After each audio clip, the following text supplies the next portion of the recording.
Queria pedir que vocês abrissem as Escrituras comigo, o Evangelho de João, ali no capítulo 5 do Evangelho de João. Capítulo 5 do Evangelho de João. Você pode abrir a sua Bíblia de papel, mas também a sua Bíblia de digital. Também pode usar. O que é ungido é a palavra de Deus. A palavra que é ungida, né, Marcelo? Então, quero que vocês abram agora no texto de João, capítulo 5. E então, vocês vão encontrar aqui Jesus falando a respeito da sua missão. Jesus, no verso 19 do capítulo 5, ele diz, em verdade vos digo, que o filho nada pode fazer por si mesmo, senão o filho somente faz aquilo que vir fazer o pai. Porque tudo o que este fizer, o pai fizer, o filho também semelhante o faz. Então os filhos imitam os pais. Porque o pai ama o filho e lhe mostra tudo o que faz. E maiores obras do que estas lhe mostrará, para que vos maravilheis. E aí Jesus então vai falando da sua missão, vai explicando a sua missão. Qual o projeto para o qual o Pai o enviou a esta terra, a fim dele constituir aqui uma grande família para o Pai.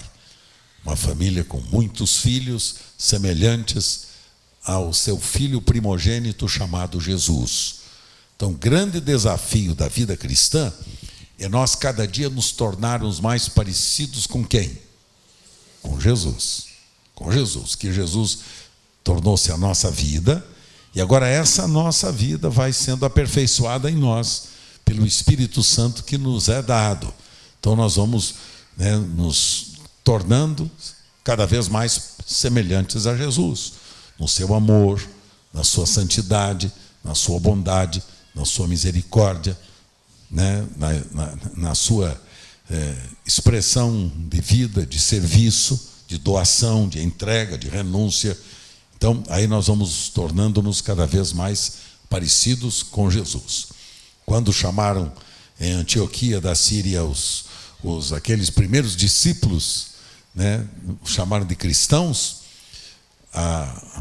os habitantes daquela região que estavam recebendo agora aqueles primeiros discípulos, chamaram pela primeira vez na história aqueles homens e aquelas mulheres de cristãos. Lembra-se qual é o sentido da palavra cristão? O sentido da palavra cristão, que vez por outra eu repito aqui, que eu lembro a vocês, o sentido da palavra cristão significa os semelhantes a Jesus, os parecidos com Jesus. Parecidos com Jesus. Não é?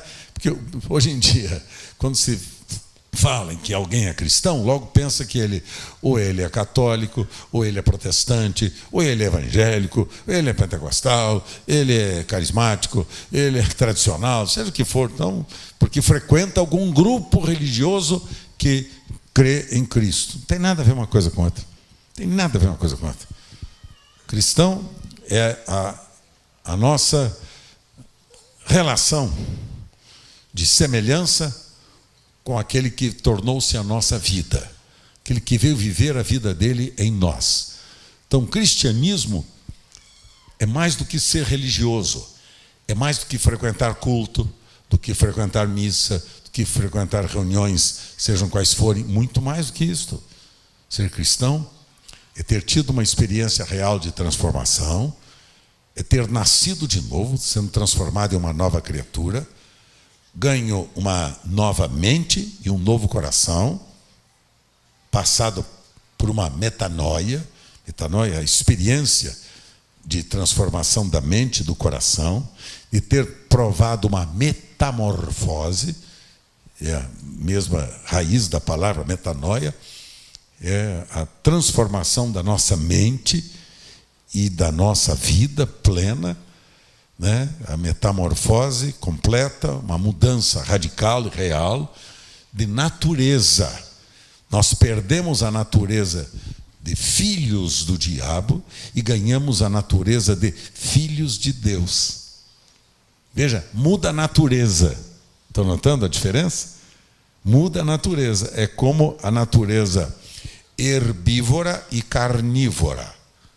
Um exemplo de natureza herbívora: a pomba. Pomba come carne? Não. Por quê?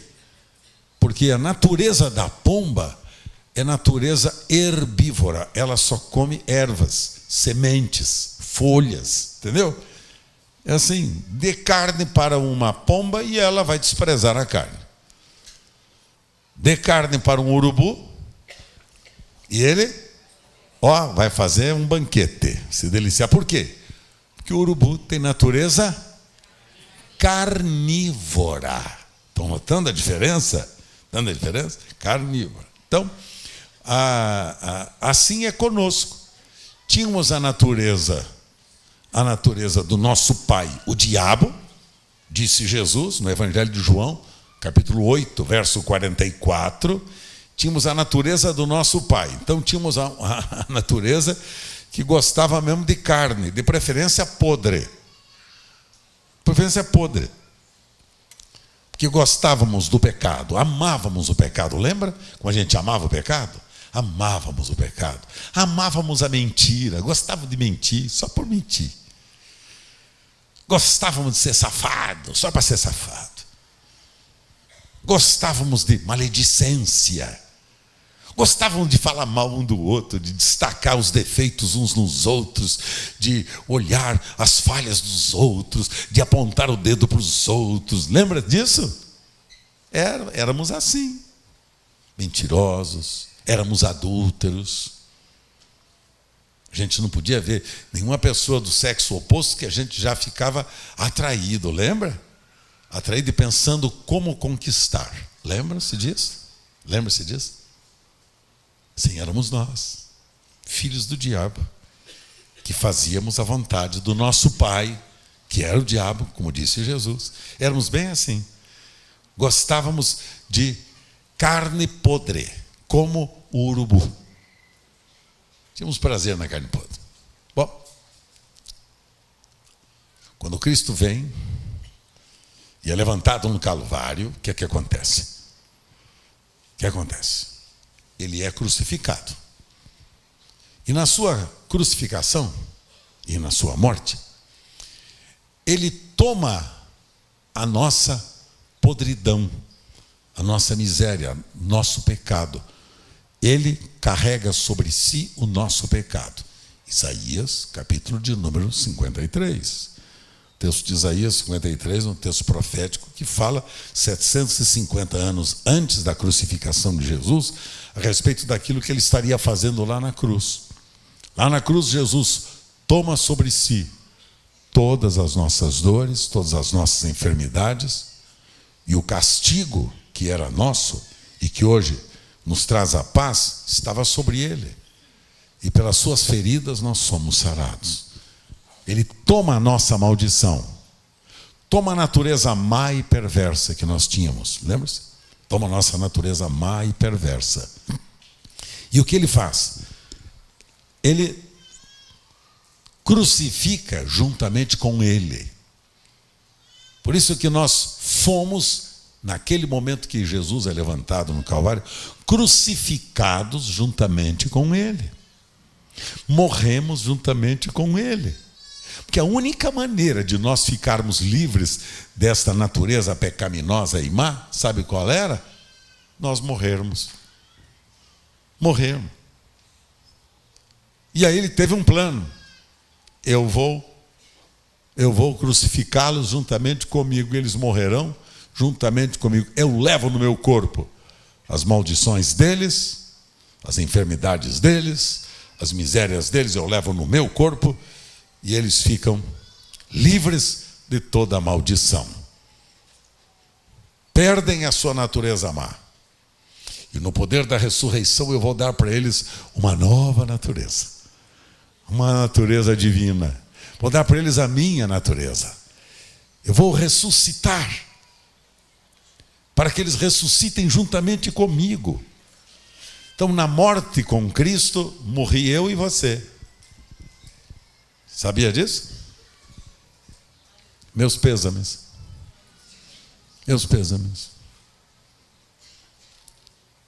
Dá um toque na pessoa do seu lado, vê se ela está aí. Está aí? Ela está aí? Mesmo? Mas ele está morto? Está tocando morto aí, pessoal. Morto, olha lá. Colossenses 3:3. O que é que diz o apóstolo São Paulo escrevendo aos Colossenses? Capítulo 3, verso 3. Ele diz assim: olha só o que aconteceu com você. Olha só o seu atestado de óbito. Olha lá o seu atestado de óbito. Colossenses 3:3. O que é que diz? Porque morrestes. Porque morrestes. E a vossa vida está oculta, escondida, juntamente com Cristo em Deus. Como é que mesmo? O que é que está escrito lá? Por quê? Dá uma olhada para a pessoa do seu lado. O que é que você achou? Simpática? Aí está o morto do seu lado. Fala para ele, olha aqui o seu atestado de óbito. Lê para ele o atestado. Lê para ele o atestado de óbito seu, carinha. Você morreu. Você morreu. Morreu para quê? Né, Marcelinho? Morreu para quê? Morreu para o seu passado, para as maldições do passado, para aquela natureza má e perversa do passado, aquelas inclinações nojentas do urubu de comer carne podre. Você agora morre, urubu. E da mesma forma que você morreu juntamente com Cristo, diz o apóstolo São Paulo em Romanos capítulo 6, da mesma forma que você foi crucificado juntamente com Ele, você foi ressuscitado juntamente com Ele. Querido velho, o que aconteceu com você, filha amada? Você morreu para aquela vida perversa, portanto não deixa o diabo lhe enganar. Porque o diabo gosta de ficar dizendo que não, que negócio é o seguinte, você tem que viver mesmo do passado, você não presta mesmo, porque você é isso. Isso nós já sabemos, isso faz tempo que a gente não presta. Você não precisa ele ficar inventando conversa que nós já sabemos. Por isso que ele é o acusador dos nossos irmãos. Quando você notar qualquer pessoa acusando uma a outra, porque você fez, porque você fez, porque você é, lembre-se, esse é o espírito das trevas. Que todo espírito de acusação é do inferno. O Espírito de Deus é de consolo. Deus não acusa ninguém, acusa? O que é que ele diz para nós? Ele diz, vai, não peques mais.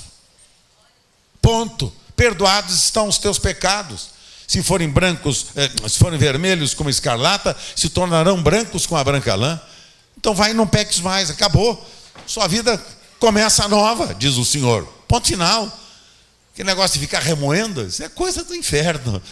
Você fez, mas porque você é, porque você fez, porque você é, porque você... Lembra que você era? Vai encher a paciência do outro. Quem era, eu já estou sabendo faz muito tempo. Só que agora eu quero saber quem eu sou. Agora quero saber quem eu sou. Vamos ver quem nós somos? Vou repetir o texto que todo domingo repito com vocês, até vocês aprenderem. Até aprenderem comigo, que é a base da nossa fé. Gálatas 2, 19 e 20. Já sabem de cor? Já? Ainda não, né? Seus engraçadinhos, ainda não, né? Gálatas capítulo 2, versos 19 e 20. O que é que está escrito lá? Paulo diz assim, olha o que aconteceu comigo, diz Paulo. Eu criei em Jesus, na sua morte, e na minha identificação com Ele. Ele diz assim, eu estou crucificado com Cristo. E agora? Logo, já não sou eu quem vive, mas Cristo vive. E esse viver que agora vivo? Vivo pela fé do Filho de Deus, o qual me amou e a si mesmo. Você crê nisto? Você crê nisto? Crê nada. É nada, se você cresce, você não ficava voltando para o passado toda hora. porque que eu era, porque que eu era, cheio de culpa e ressentimento. Para. Quem morreu, morreu. Você já viu morto viver de presente? Hoje, no presente, não, morto, acabou, encerrou o assunto. De vez em quando eu faço alguns ofícios fúnebres, pessoal, e principalmente se são meus amigos, que eu falo bem deles. Não, estou preparando o meu caminho, né? Que daqui a uns 50, 60 anos, quando chegar a minha vez, o que estão rindo? Pensou que era antes? Não. Daqui a uns 50, 60 anos, estou pensando, quando chegar a minha vez, eu quero que quem faça meu ofício fúnebre, viu, Antônio? Se for você, capricha comigo, viu, Antônio? Pô, fala, esse foi o meu amigo, faz uns elogios bonitos. Dá umas palavrinhas bonitinhas para mim.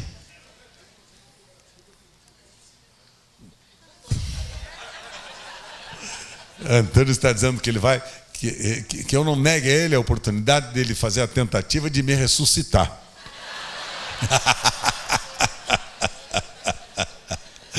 Antônio. Então, agora, eu tenho só duas pessoas que podem me ajudar nisso aí, Antônio. É você e a Sueli.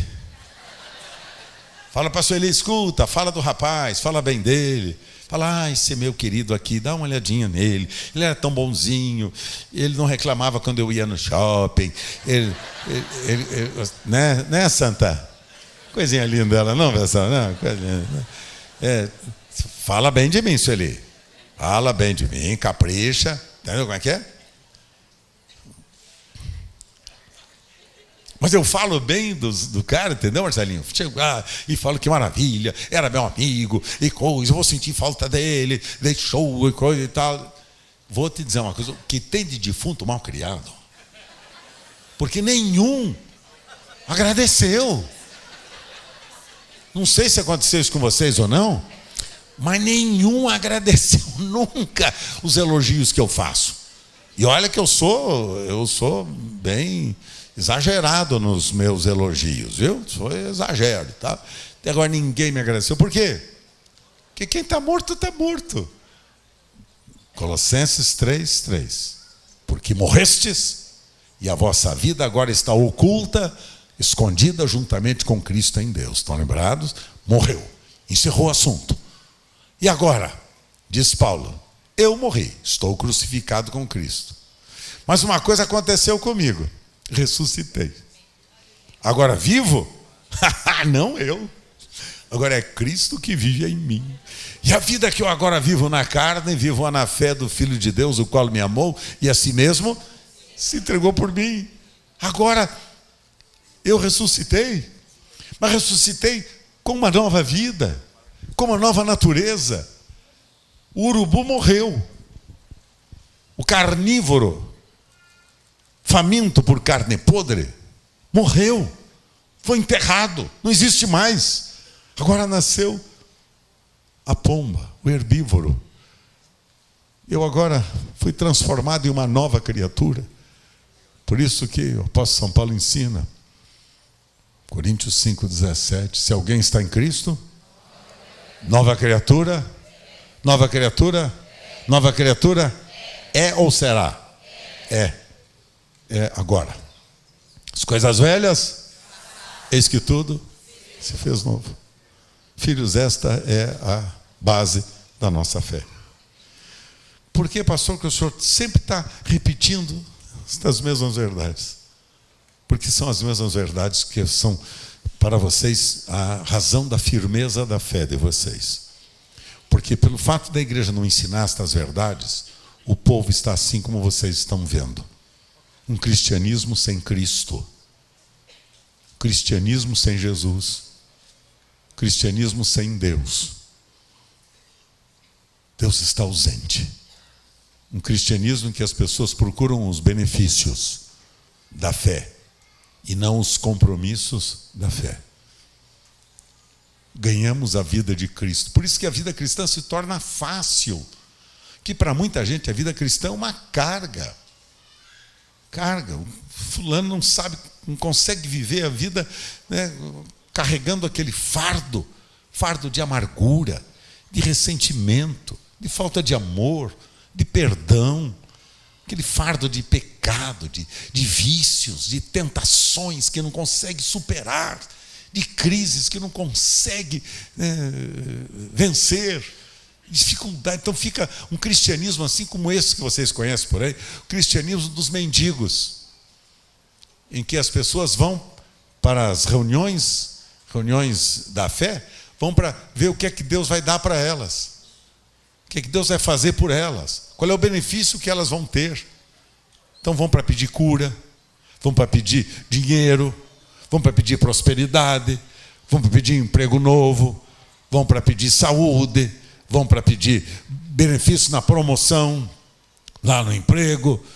As pessoas vão interessadas em pedir bênçãos e não em serem transformadas em bênçãos. É diferente. É diferente. É diferente. A vida cristã é diferente. A vida cristã não é o que eu recebo. A vida cristã é o que eu ofereço, é o que eu dou. Pois mais bem-aventurado é dar do que receber.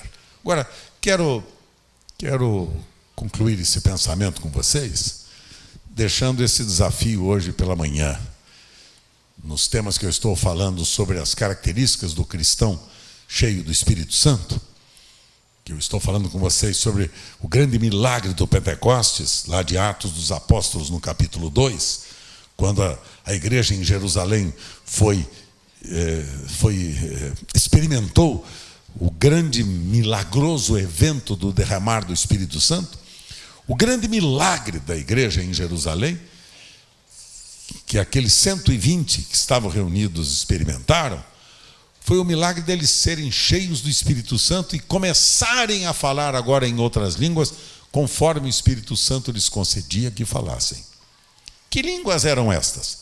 Eram línguas conhecidas naquela época. A língua dos partos, dos medos, dos da Mesopotâmia, do Egito, de Cirene, das outras regiões, que eram próximas ali a Jerusalém. E eles, aqueles 120 homens cheios do Espírito Santo, começaram a falar, a anunciar as grandezas de Deus a todos aqueles habitantes e aqueles viajantes que estavam chegando para a festa do Pentecostes em Jerusalém. Então estavam chegando e ouviram daqueles 120 discípulos de Jesus, cheios do Espírito Santo, as verdades relacionadas com as grandezas do reino de Deus. O que é que eles falavam? Do amor de Deus, do perdão, da misericórdia, do amor de Deus que nos enviou o seu Filho Jesus para buscar e salvar todo aquele que estava perdido. O amor de Deus em perdoar pecados, em transformar a vida pecaminosa das pessoas numa vida santa e vitoriosa. Falavam das grandezas de Deus, falavam do Cristo que havia ressuscitado, como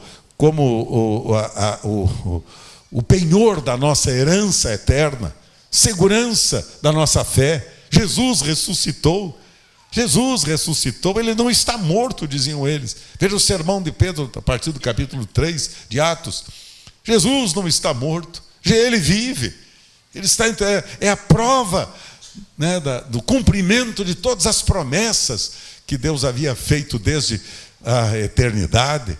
Então lá estava em Jesus o cumprimento de todas essas promessas. Era disto que eles falavam, mas falavam nas línguas, nos idiomas daqueles viajantes que estavam visitando Jerusalém por ocasião daquela festa. E foi lá que o Espírito Santo foi derramado e eles saíram anunciando Jesus, as grandezas de Deus. Batismo com o Espírito Santo, como eu disse a vocês, começa na língua. Começa na nossa língua. Deus nos dá uma língua nova. Os que são cheios do Espírito Santo não têm língua mentirosa, não têm língua maledicente, não têm língua maldosa, não têm língua ferina. Quando você notar uma pessoa que se diz cristã, que se diz cheia do Espírito Santo, falando mal uma da outra, estejam certos que ele não é cheio do Espírito Santo. Que o Espírito Santo não tem compromisso com discórdia, com desavença, com desordem, com transgressão, com o pecado. Não, senhores. Não, senhores. O Espírito Santo, na sua própria palavra, né, como ele é definido, ele é santo. Por isso o nosso Pai Celestial deixou um mandamento para nós. Como é santo o vosso Pai que está nos céus, sede vós também santos em toda a vossa maneira de viver. Sede santos como santo é o vosso Pai. É mandamento. É mandamento. E o que é ser santo? Ser santo é ser separado da pecaminosidade diabólica que ao nosso derredor está nos circundando constantemente. Santo é aquele que é separado para Deus, separado para ser usado por Deus, separado para ser instrumento nas mãos de Deus. Porque as pessoas não conseguem ser instrumentos nas mãos de Deus, porque não conseguem experimentar a plenitude de uma vida santa. Porque ou não nasceram de novo, não ganharam um novo coração, ou se tornaram meros religiosos. Meros religiosos, como Nicodemos. Estão lembrados de Nicodemos? Príncipe dos judeus. Teólogo fantástico daqueles dias. Príncipe, responsável, né, pelo culto que se fazia em Jerusalém. Eminente teólogo. Nicodemos vai ter de noite a Jesus para perguntar a Jesus como é que ele faria para herdar a vida eterna, como é que ele conquistaria o acesso ao reino de Deus. Aí Jesus disse para ele: só tem um caminho, querido. Se você não nascer de novo, você não pode entrar no reino de Deus e não pode ver o reino de Deus. Tem gente que entra na igreja, mas não está no reino de Deus. Entrou na igreja, participa do culto, da celebração, das atividades, e às vezes até participa do clero religioso, mas não nasceu de novo. Era o caso de Nicodemos. Conhecia muito sobre teologia, nada sobre uma vida transformada e santa. Aí Jesus disse para ele: se você não nascer de novo, não entra no reino. Necessário é você nascer de novo. E o que é novo nascimento? Novo nascimento é reconhecer que eu estou crucificado com Cristo, morto para o meu passado, e que ressuscitei juntamente com Ele, vivo para uma nova vida. E os que vivem, não vivem mais para si mesmos, mas vivem sim para aquele que por eles morreu e que por eles ressuscitou. 2 de Coríntios, capítulo 5, versos 14 e 15. Quando Paulo dizia: o amor de Cristo nos constrange, julgando nós isto: um morreu por todos, logo todos morreram. E um morreu por todos, para que todos os que vivem não vivam mais para si mesmos, mas vivam sim para aquele que por eles morreu e que por eles ressuscitou. Cristo transforma-se na nossa vida. Cristo transforma-se na nossa vida. Agora deixa eu dizer uma coisa para vocês. Cristianismo sem Cristo é religião barata. Esta religião que vocês estão vendo nos nossos dias. Uma religião que, para tristeza nossa, a cada dia mais se compara a um clube de quinta categoria do que a família santa de Deus. Então façam as coisas que são santas, que são justas, agradáveis a Deus, coisas de honra, honestas, diz o apóstolo São Paulo. Que isto sejam as coisas que ocupem a mente de vocês.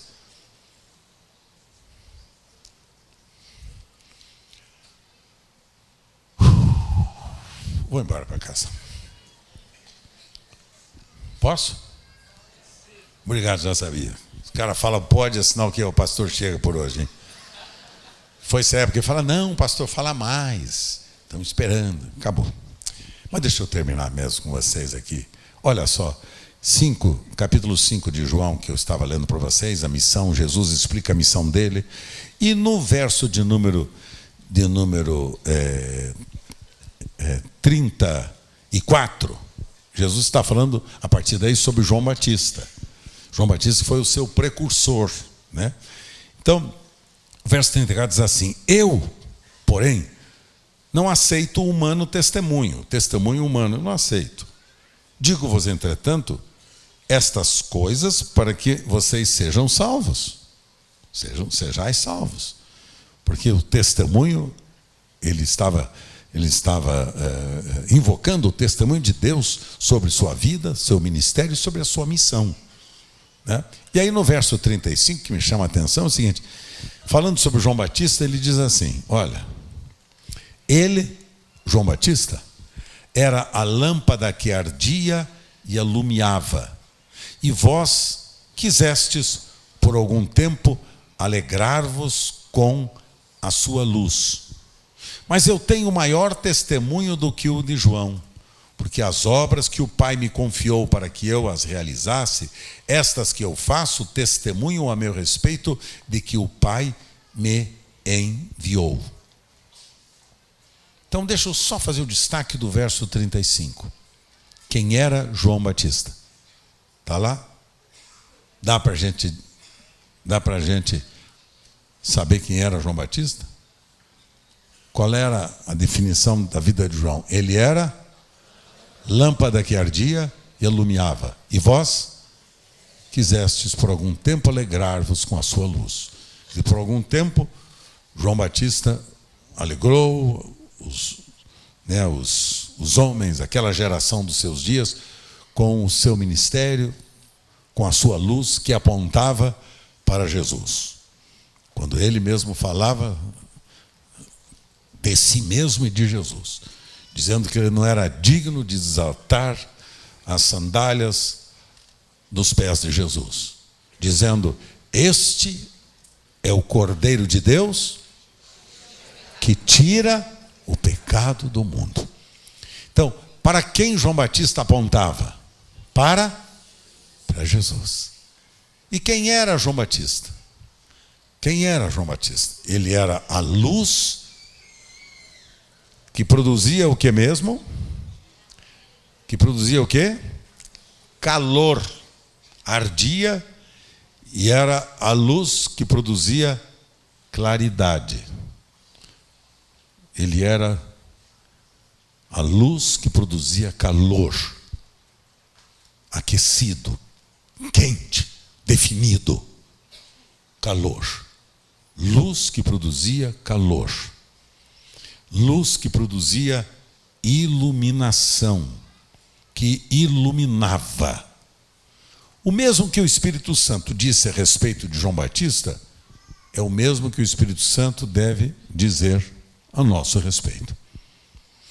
Como João Batista, o desafio da minha vida e da sua vida é que a nossa vida produza calor e luminosidade para as pessoas que estão ao nosso redor.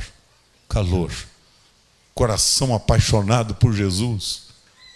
Coração comprometido com Jesus. Coração comprometido com as verdades do reino. É coração aquecido. Aquecido pela paixão. Aquecido pelo amor. Este ano que nós estamos falando sobre fazer discípulos, deixa eu dizer para vocês, a característica de um cristão cheio do Espírito Santo e que faz discípulos, e que cuida dos discípulos, e que serve os discípulos, é que ele é um coração aquecido, apaixonado, aquecido pelo serviço que presta às pessoas. O Espírito Santo falava isso de João Batista, a ponto dele ter perdido a sua própria vida para servir, para honrar, para dar testemunho de Jesus até o último dia da sua vida. Sabe, queridos, o que falta no cristianismo realmente são essas definições. A gente é lusco-fusco, nem frio nem quente. E qual era a condenação da igreja que não era nem fria nem quente? Vou vomitar da minha boca, diz o Senhor, porque não és nem frio nem quente, porque não tens definição, porque não tens um coração aquecido e apaixonado por Jesus. Vou vomitá-lo da minha boca. Quer dizer, vou colocá-lo fora da minha vida, da minha relação. Então tem muita gente nas nossas igrejas que está fora do reino de Deus. Está na igreja, frequenta as reuniões, participa das atividades, às vezes são pastores, são líderes, são dirigentes de células, enfim, ou então pessoas comuns, né, sem ainda nenhuma atividade, mas que se dizem cristãs e que têm o coração completamente frio, sem compromisso com o reino de Deus. Sem compromisso com o reino de Deus. E sem produzir luminosidade, claridade, iluminação. João Batista tinha calor e tinha luz. Sua vida refletia a vida de Cristo, que é a verdadeira luz do mundo. O que disse Jesus a seu respeito? Ele disse: eu sou a luz do mundo, e quem me segue não andará nas trevas, mas terá a luz da vida. Eu sou esta luz, disse Jesus, que agora vou habitar em você. Então João Batista era esta lâmpada que tinha calor e que tinha luminosidade. Eu não posso desejar uma vida menor. Uma das características fundamentais do Espírito Santo na minha vida é que agora não sou mais eu quem vive, mas é Cristo que vive em mim. E se o Cristo vive em mim, minha vida torna-se apaixonada pelas mesmas paixões de Jesus, pelos mesmos sentimentos de Jesus. Que a natureza que nós ganhamos não é mais nossa, mas é a natureza de Jesus que vem viver e habitar em nós. Em viver e habitar em nós. Morremos com Cristo e ressuscitamos com Ele. Quando morremos com Cristo, perdemos a nossa vida velha, pecaminosa e maldita. Quando ressuscitamos com Cristo, ganhamos a vida santa, justa dele, cheia de paixão e de amor. Que o Espírito Santo diga isto de mim e de você. Lá está um homem, aquela mulher, cuja vida externa manifesta calor do amor, da paixão, do serviço, da compaixão e da misericórdia. Aquela vida expressa a clareza, a luz própria dos filhos de Deus, que não andam nas trevas, mas que têm a luz da vida. Dentro do seu lar, como funciona? Seu marido lhe vê como luz? Sua esposa o vê como a lâmpada que aquece o ambiente? Como é que é? Quem somos nós? Que cristianismo vivemos nós? Se nós não experimentarmos o mesmo poder que os cristãos em Jerusalém experimentaram, nós vamos continuar religiosos somente e não filhos de Deus, parecidos com Jesus. Alguma coisa tem que acontecer entre nós. Alguma mudança tem que acontecer entre nós. Eu não posso continuar sendo este pastor que eu sou. Não posso, preciso ser melhor. Alguém me perguntou dias atrás: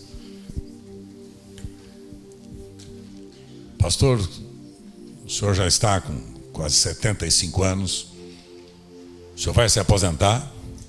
Eu disse: já sou aposentado. Ganho muito bem do INSS. Opa, já sou aposentado. Mas e o senhor, quando é que o senhor vai parar de trabalhar? Eu disse: se meu pai trabalha até agora, eu vou trabalhar também. Vou trabalhar também. Porque a minha vida não funciona nesta dimensão da aposentadoria que o pessoal está discutindo aí. Minha vida, dependendo dos anos da minha existência, a minha vida existe para eu servir a Deus, para eu continuar amando, servindo a Deus e ocupado, envolvido com as questões do reino de Deus, os projetos de Deus. Esta é a minha paixão. Minha paixão e paixão de Sueli também. Tem sido paixão dos meus filhos. E eu quero que seja a paixão dos meus netos. Não tenho nenhuma família perfeita. Digo isso para vocês, vocês sabem. Nenhuma perfeita. Mas tenho uma família em aperfeiçoamento.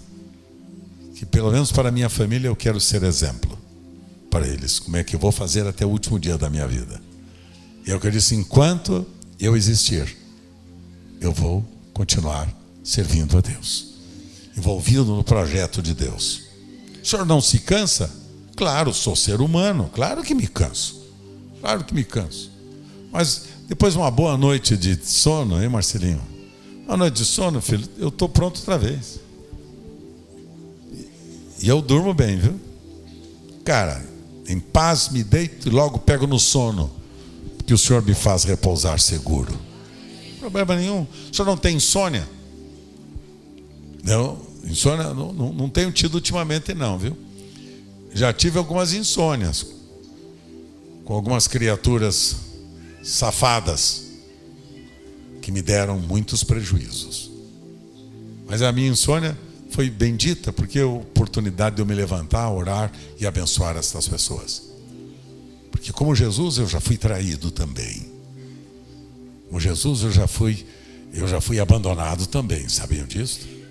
Eu tenho marcas no meu corpo, as marcas do ministério de Jesus, de servir, amar e honrar as pessoas. Porque não importa o que elas façam comigo, o importante é o que eu faço com elas. E eu vou sempre amá-las. Sempre amá-las. Sempre amá-las. Luz que ilumina e luz que produz calor. Minha vida não pode ser diferente. Qual é o segredo?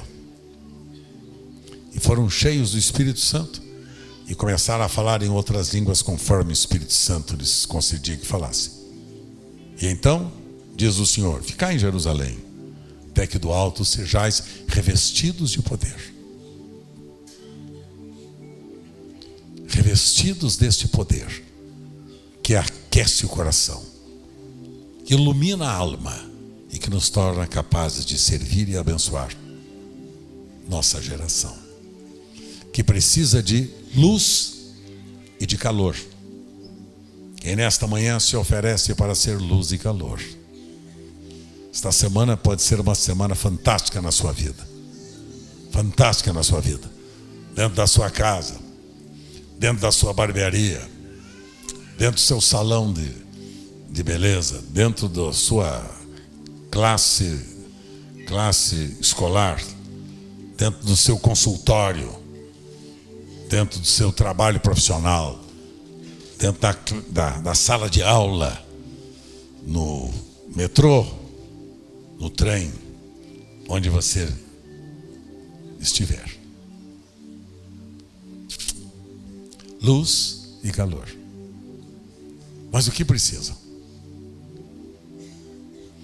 Mas recebereis o poder, a virtude que há de vir sobre vós.